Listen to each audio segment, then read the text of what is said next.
difference between a sprain and a strain? Okay, to sum it up, just to make it really simple, and you don't have to worry about it anymore, right? So, okay, a sprain. So you sprain your ankle. That's the normal place that people would get a sprain is the ankle, and that's injury to ligaments. And if you strain something, you're straining a muscle, or it possibly could be part of the tendon too. So the corny way I remember it is strain. There's a T in there, so for tendon. So again, it's mostly muscle, but it can be part of the tendon too. But a sprain is the biggest area that people have sprained more likely is ankles. Now myself have sprained my ankles so many times I can't even count.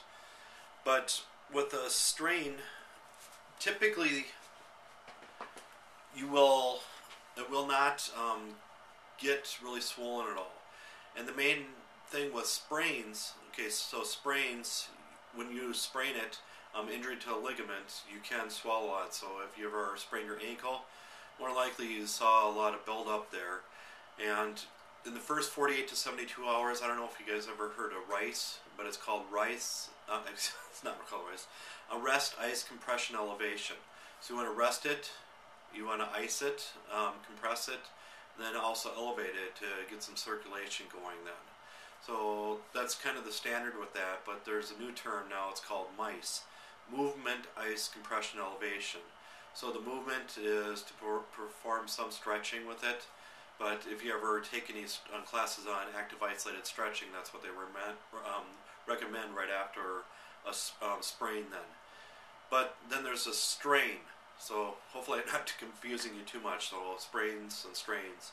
So if you strain something, you're straining a muscle, and you can actually tear the muscle, and that's a possibility with that. But again, sprains, more likely there's going to be some buildup, some fluid buildup in that area, and you want to stay away from that area until it's gone down. And I myself, about 5 years ago, I severely sprained my ankle, and it still gives me a problem this day. So I've talked to some doctors, and some doctors actually believe in and actually go and break that area to make sure it sets right, because again, if you sprain something, you're less likely to have it set just right, and that's why you can have continuous problems. So if you ever look at both my ankles, my right ankle is actually a little bit more swollen, even though I've sprained my ankles many times. But this last time, it's really stupid, and I'm to blame mostly, but I'm trying to blame my wife, but she won't accept it. But I'm stepping off our step into the garage, and there was a shoe there, and it was my wife's shoe, and of course it's my fault, right? But I stepped and I heard a large crunch, and I just dropped to the floor then. But again, I've had X-rays on it soon afterwards, but there was nothing broke. But again, if you sprain something, you get more of those problems.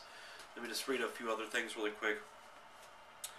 So the big difference, how do you recognize a sprain? It is acute sprain pain, redness, heat, swelling, and loss of joint function will be evident. In the subacute stage, these symptoms can also perhaps be entirely absent. So you might start feeling better right away, because there's different stages of that.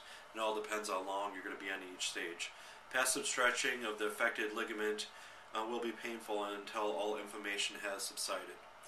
And for a strain, how is it recognized? It's pain, stiffness, occasionally palpable heat, and swelling are all signs of the muscle strain. Pain may be made even worse by passive stretching or resistive contraction of the affected muscle. So both way movements, it can give you problems. But again, the sprain is usually in the joint areas, of course, just because it's ligament damage. And the strain, it can be kind of close there if it's with the muscle and getting into the tendon a little bit. So you remember, tendons connect the muscles to the bones, and the ligaments connect bones to bones. So again, you want to wait at least 48 to 72 hours before you start massaging the area. But if there's still a lot of redness and swelling, stay away from that, of course, because you don't want to make it even worse. So that's my recommendation to that, and anybody else want to leave any comments in the section below. Thank you.